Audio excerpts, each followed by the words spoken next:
Assalamualaikum warahmatullahi wabarakatuh.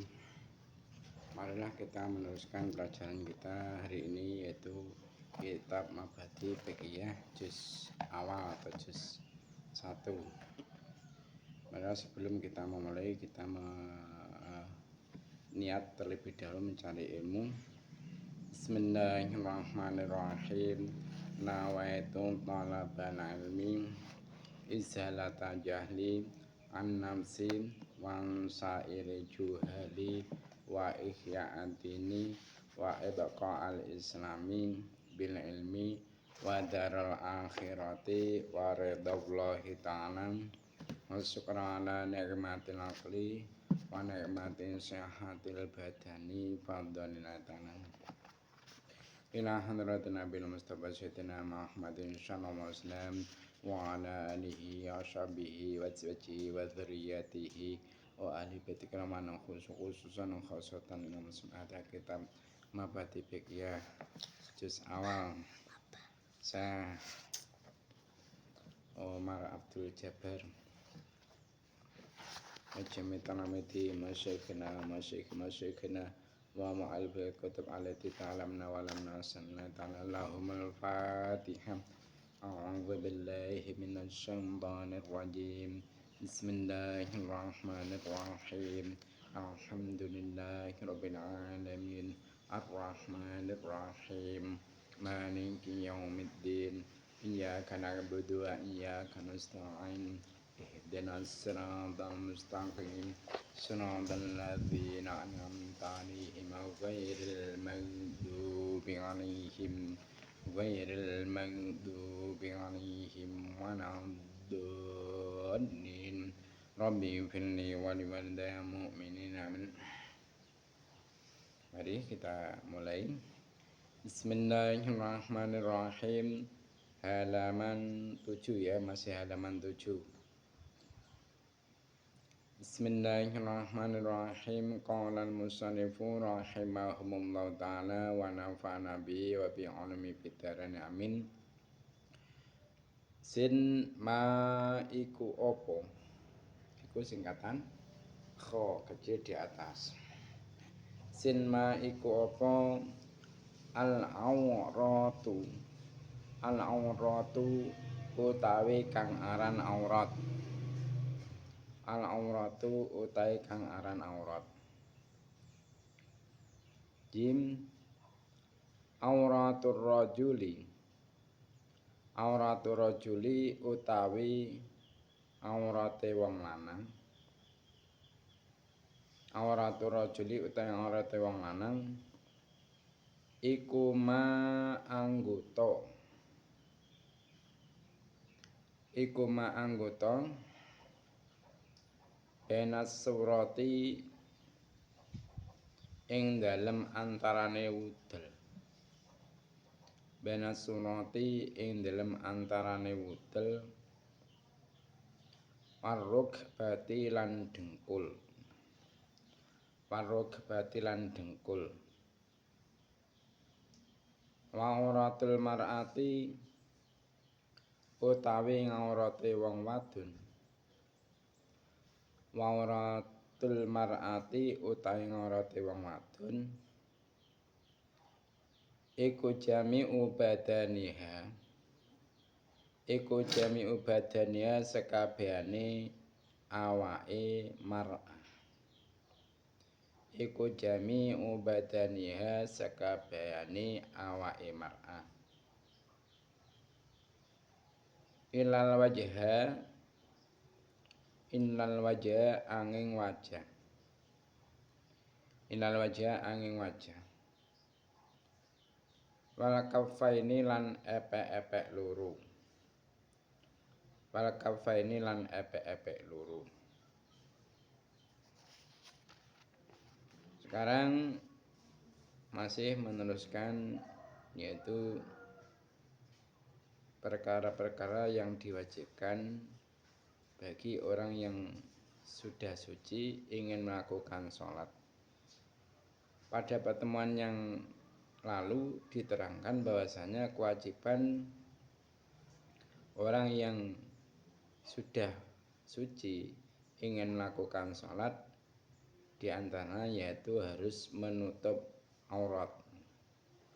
Harus menutup aurat. Nah, berhubung kewajibannya itu harus menutup aurat, terlebih dahulu kita harus mengetahui apa itu aurat.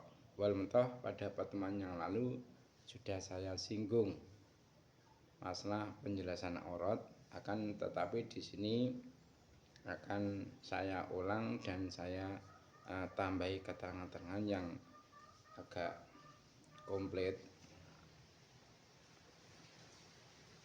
Di situ ada pertanyaan mal auratu. Apakah pengertian aurat? Apakah pengertian aurat atau apakah definisi aurat? Jawabnya jim auratu rajuli ma baina surah wa rukbah. Aurat laki-laki, maksudnya ini aurat dalam sholat, ialah anggota badan yang berada di antara pusar dan lutut. Jadi aurat laki-laki dalam sholat yaitu anggota yang berada di antara pusar dan lutut. Wa auratul mar'ati jami'u badaniha ilal wajha wal kafaini. Adapun aurat wanita, maksudnya dalam sholat, ialah seluruh badan kecuali wajah dan kedua telapak tangan. Kedua telapak tangan baik luar ataupun dalam. Ini bukan termasuk aurat dalam sholat. Nah, secara jelasnya sama harus mengetahui bahasanya aurat itu adalah bagian tubuh seseorang yang harus ditutup dari pandangan orang lain atau dalam keadaan tertentu. Nah, jika aurat terbuka atau tersingkap di hadapan orang lain akan menjadi haram. Maka orang tersebut itu terkena hukum haram, berarti dia berdosa. Dan jika tersingkap saat melakukan sholat, kalau dia mungkin melakukan sholat di tengah-tengah sholat auratnya itu tersingkap, maka sholatnya tidak sah. Nah, perlu sampean ketahui bahwasanya aurat itu ada tiga, yaitu apa? Pertama, aurat di dalam sholat. Nah, aurat di dalam sholat inilah nanti yang akan kita bahas di dalam kitab Mabadi juz awal ini. Yang lainnya insyaallah mungkin kita bahas di dalam kitab Mabadi juz 2 kalau Allah mengizinkan. Tapi untuk sekarang ini karena ini masih pemula, saya tidak membahas kesemuanya aurat tiga ini, tapi hanya satu yang saya bahas, yaitu aurat di dalam sholat. Jadi saya ulang lagi, bahwasanya aurat itu ada tiga, yaitu satu aurat di dalam sholat, kedua yaitu aurat yang wajib ditutup di luar sholat, atau bisa kita namakan aurat sitter. Ini nanti enggak saya bahas di kitab Mabadi juz awal ini. Bangsa kalau Allah menghendaki di kitab Mabadi juz 2 akan saya terangkan. Itu ya, nomor 2 apa? Aurat yang wajib ditutup di luar sholat, atau kita bisa menamakan dengan aurat sitter. Nomor 3 yaitu aurat yang tidak boleh dipandang oleh orang lain. Aurat yang tidak boleh dipandang oleh orang lain atau dinamakan aurat nazar. Aurat nazar. Nah, sekarang yang kita bahas aurat yang nomor 1 yaitu aurat di dalam sholat. Nah, aurat di dalam sholat ini untuk orang merdeka, maksudnya bukan budak. 1 laki-laki.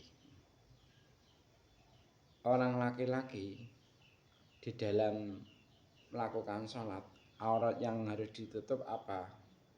Yang wajib ditutup bagi orang laki-laki ketika dia menjalankan sholat, yaitu anggota yang ada di antara pusar dan lutut. Nah, walaupun toh yang kategori aurat itu anggota yang berada di antara pusar dan lutut, walaupun seperti itu, pusar dan lutut wajib ditutup. Kenapa? Untuk menyempurnakan menutup sesuatu yang wajib ditutup. Kenapa? Karena menutup sesuatu yang wajib ditutup itu tidak akan sempurna penutupannya jika tidak menutup hal yang ada di sekitarnya tadi, termasuk yaitu pusar dan lutut. Tuh, nomor 1 laki-laki yang wajib ditutup di saat sholat adalah antara pusar hingga lutut. Nomor 2 yaitu wanita. Wanita auratnya di dalam sholat apa? Yaitu sekujur tubuh. Sekujur tubuh mulai atas sampai bawah kecuali wajah. Wajah ini bagi perempuan saat sholat bukan termasuk aurat, ya. Mulai dari tempat tumbuhnya rambut sampai rahang ini bukan termasuk aurat. Ini akan masuk anggota wajah, ini bukan aurat. Tetapi walaupun seperti itu nanti di dalam memakai mukena harus mukena sampai sini. Kenapa? Karena penutupan aurat yang sini tidak akan bisa sempurna kalau tidak dilebihkan penutupannya sampai sini.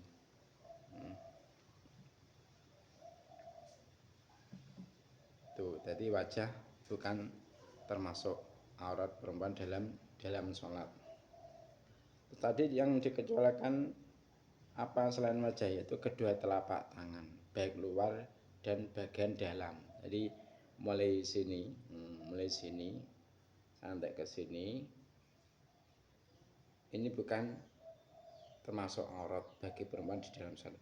Begitu juga yang sini, telapak tangan yang luar ini, mulai dari sini sampai sini bukan termasuk aurat. Makanya memakainya mukena kan seperti ini toh, seperti ini. Nah, ini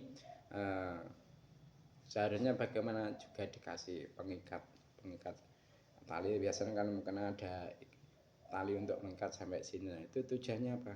Tujuannya kalau dibuat gerak biar enggak lepas gini. Kalau seperti ini kan otomatis auratnya terbuka.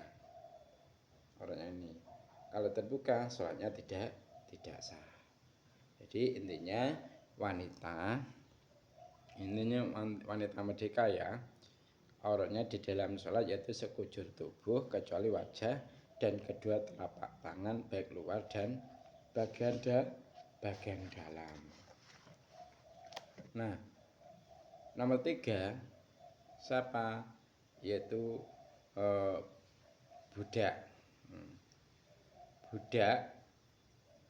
laki-laki dan budak perempuan.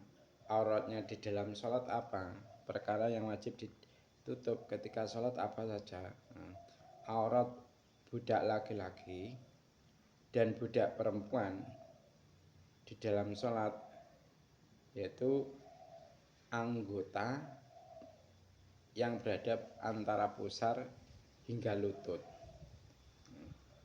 Jadi kalau budak laki-laki dan budak perempuan itu auratnya sama di dalam sholat, yaitu anggota yang berada di antara pusar dan lutut itu wajib ditutup. Nah, sehingga kalau seperti itu, mulai dari laki-laki merdeka auratnya sudah diterangkan tadi, perempuan merdeka sudah, lah laki-laki budak, laki-laki perempuan budak auratnya sudah diterangkan, sehingga bagi siapapun yang melakukan sholat lalu auratnya terbuka, maka sholatnya batal, kecuali bagi yang tidak mempunyai pakaian.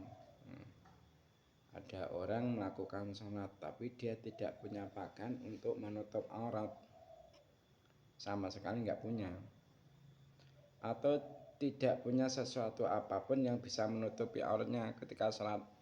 Mungkin daun pun nggak punya, daun yang buat untuk menutup aurat nggak ada. Maka bagaimana? Maka kalau seperti itu sholatnya tetap sah. Kenapa? Memang dia nggak punya apa-apa untuk bisa menutup aurat, ya.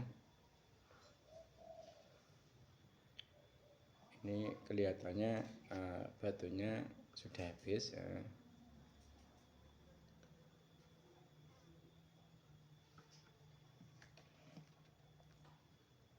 Jadi masalah aurat ini harus kita perhatikan, ya. Harus kita perhatikan. Jadi catatan, seseorang yang melakukan sholat tanpa menutup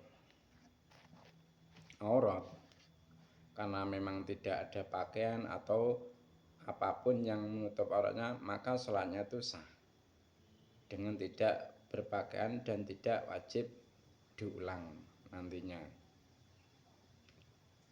Catatan yang kedua, aurat yang membatalkan sholat adalah yang terlihat dari arah atas, kiri, kanan, depan, dan belakang tubuh kita.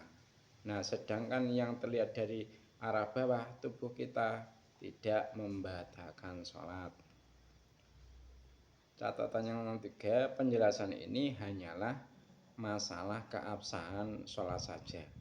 Nah, adapun adab dan tata keramanya adalah mengenakan pakaian. Ketika sholat itu kita memakai pakaian seperti pada umumnya orang melaksanakan sholat. Maksudnya apa?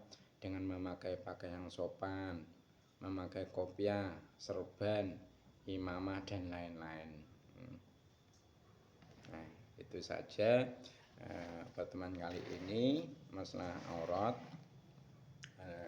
Harus kamu pahami dan kamu hafalkan, ya. Di dalam melaksanakan sholat kita benar-benar sah sholat kita. Untuk sekarang pertanyaan, ya. Pertanyaan mengambil dari keterangan yang sudah saya terangkan.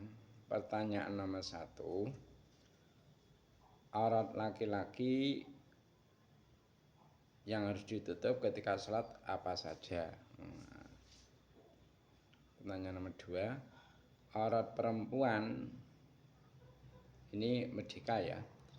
Aurat perempuan ketika sholat yang harus ditutup apa saja? Maksudnya aurat perempuan di dalam sholat itu apa saja? Pertanyaan nomor 2, aurat laki-laki budak dan perempuan budak dalam sholat apa saja? Pertanyaan nomor 4, menutup aurat ini merupakan kewajiban bagi orang yang ingin melakukan sholat, dia sudah dalam keadaan suci. Ini termasuk kewajiban yang nomor berapa di dalam kitab kamu? Pertanyaan yang nomor 5, telapak tangan luar dan dalam bagi perempuan di dalam sholat ini termasuk aurat atau bukan? Dah, itu saja, ya, dari keterangan saya dan juga pertanyaan. Mari kita tutup pertemuan kali ini dengan membaca doa kafaratul majlis. Subhanakallahumma wa bihamdika asyhadu an la ilaha illa anta astaghfiruka wa atubu ilaik. Wassalamualaikum warahmatullahi wabarakatuh.